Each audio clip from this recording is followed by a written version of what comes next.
Hello everyone! Today video, I am in a mood to show you how to change the form of your chairs into a new one. Okay? Keep watching and have fun! Ito yung apat na upuan guys na papalitan natin. Nakita nyo naman ang dumi-dumi, may cutics pa. Ang una natin gagawin, tanggalin natin to kasi may screw dito sa loob. Hanggang sa itaas, tanggalin natin yung dalawa gamit yung maliit na screw para kasya lang sa butas dito. So ayan na, natanggal na natin, 'di ba? So ito na guys, after noon, gamitin na natin tong staple wire remover. Pero kahoy ito, mahirapan tayo gamitin pang tanggal. Kaya ang naisip ko, gumamit tayo ng kutsilyo. Ayan, 'di ba? Para-paraan lang tayo dito guys. So mas mabilis kasi pag kutsilyo ang gamitin kasi matulis yung dulo. Oops, ito na naman to si Max. Pabili na naman ang pabili. Ay, nako Max, ikaw talaga. Sige na, bilan na kita. Mag-iipon mo na si Mami ha. Sige na. Okay guys, so tapusin na natin to. Ito yung ginamit ko, parang plies ba to? Ang tawag dito. Ayan, tinanggal ko na yung staple wire. Ayan, matigas to guys. Ayan, ganyan na siya pagtanggal. O, diba? O, yan. So, paulit-ulit lang tayo dito hanggang matapos yung apat nating proyekto. So, tingnan nyo na lang siya. And then, matatapos din to natin, okay? So, ayan. Ganyan yung resulta ng mga staple wire na natanggal natin, di ba? Ayan, ew, ang dumi-dumi. Okay, so 1, 2, 3, 4. Yehey! Tapos na silang apat. So, ito yung tela na napili ko. Parang off-white siya. Okay, magti-trace na tayo dito. Ilantad na natin yung apat na tela na original.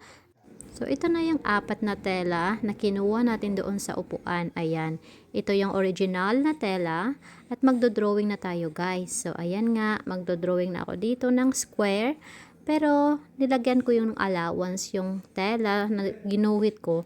Para naman mamaya, mas mabilis o hindi ako mahirapan sa paggupit ng tela. O, mas mabuti na yung masobra kaysa mabitin tayo, guys.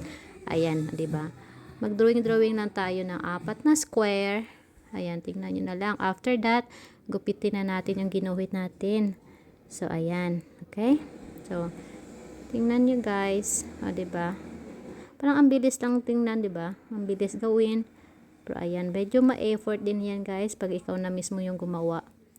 Pero, tingnan mo na lang kasi nga, para-paraan lang tayo dito. Mas mabilis pag alam mo na yung gagawin mo. Ayan. Hinupit ko na yung tela na dinrawing ko.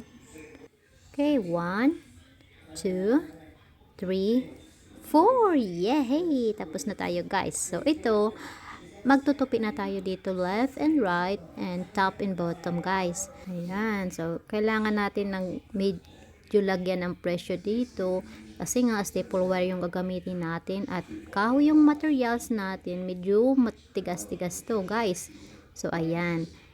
Kailangan natin ng damihan ng staple wire para matibay yung gawain natin na di naman matatangkal pag umupo na tayo ha. Ayan. Okay?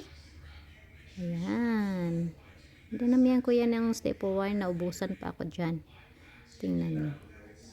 Diba? It looks so easy but if you do it on yourself guys, medyo matrabaho din siya. Okay? Ayan. Diba? Parang simple lang no?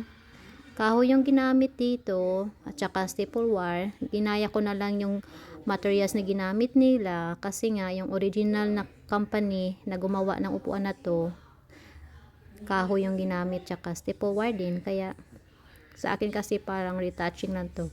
Kaya di ba? Tapos na tayo guys. Ayan. So ito na yung finished products na ginawa natin. Apat na upuan. Surprise! Ayan. Di ba? Bakit ka pa magpabayad kung kaya mo naman gawin sa sarili mo? Ayan. O, diba? So, tapos na tayo. Ayan, upo-upo na lang. Oh, pinawisan ako doon. That's it. It's easy, right? So, that's all for today, guys. If you have something in your mind that you want me to explore it, just let me know and I will do it whenever I have a free time. Okay? So, this video is for fun only. But if you think this is useful and you want to do it or try it in your comfort zone, just feel free, okay? And thank you everyone. You have a blessed day.